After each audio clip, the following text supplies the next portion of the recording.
Assalamualaikum warahmatullahi wabarakatuh. Di sini saya akan menjelaskan materi Al-Quran Hadis bab 3, yaitu melestarikan lingkungan. Subbab yang pertama yaitu memahami ayat larangan berbuat kerusakan. Terdapat dalam surat Al-A'raf ayat 56 sampai 58. Pada ayat ini diterangkan tauhid rububiyah, yaitu tentang keesaan Allah, dan Allah adalah pencipta dan pemelihara alam semesta. Pada awal ayat ini dijelaskan bahwa doa adalah kunci ibadah dan berdoa hanya kepada Allah. Dan janganlah mempersekutukannya dengan apapun. Kemudian ayat selanjutnya menjelaskan berbagai macam ciptaan nikmat dan karunia kepada hambanya, diantaranya mengirim angin yang menghalau awan yang mengandung hujan ke tempat yang kering sehingga tempat itu menjadi subur dan menghasilkan berbagai macam buah-buahan, biji-bijian dan sebagainya yang amat diperlukan bagi kelangsungan hidup manusia dan binatang-binatang. Kemudian Allah menjadikan hal itu sebagai perumpamaan bagi hari kebangkitan ketika manusia dihidupkan kembali sesudah mati. Subbab yang kedua yaitu memahami keserasian alam, tidak ada yang sia-sia.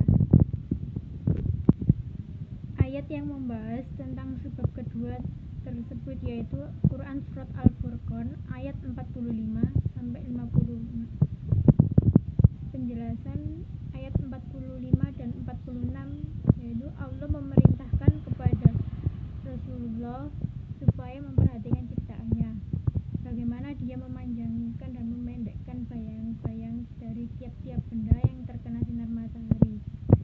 Kalau Allah menghendaki, niscaya dia menjadikan bayang-bayang itu tetap tidak berpindah-pindah.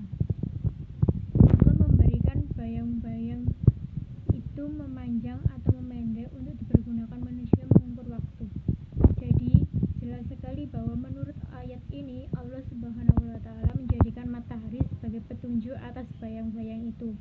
Kemudian bayang-bayang itu hilang dengan perlahan sesuai dengan terbenamnya matahari sedikit demi sedikit.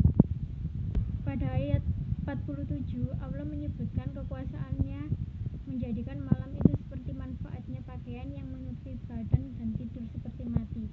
Seseorang pada waktu tidur tidak sadar sama sekali dan anggota badannya terhenti bekerja.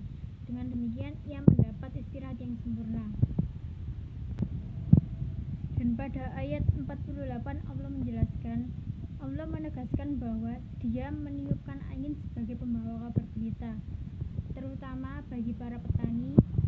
Tiupan angin ini menandakan sudah dekatnya hujan sebagai rahmat Allah. Allah menurunkan hujan yang amat bersih. Air hujan itu dapat membersihkan badan dan pakaian, terutama untuk minuman serta keperluan lainnya seperti pertanian. Ayat 49 Allah menerangkan bahwa hujan adalah untuk menyuburkan negeri-negeri atau tanah yang mati, tandus dan sudah lama menunggu turunnya hujan. Allah memberi minum air hujan binatang-binatang, ternak dan manusia serta tumbuh-tumbuhan. Dan pada ayat 50 Allah menjelaskan bahwa Dia telah mengatur turunnya hujan itu secara bergiliran di antara manusia. Hujan itu sebagai rahmat yang harus disyukuri. Dengan hujan, bumi yang kering dengan dapat subur kembali dan menumbuhkan berbagai tanaman. Semua itu adalah untuk kepentingan manusia. Surat kedua yang membahas tentang subbab tersebut yaitu surat As-Sadd ayat 27. Kami tidak menciptakan langit dan bumi karena iseng, itu hanyalah dugaan orang-orang kafir.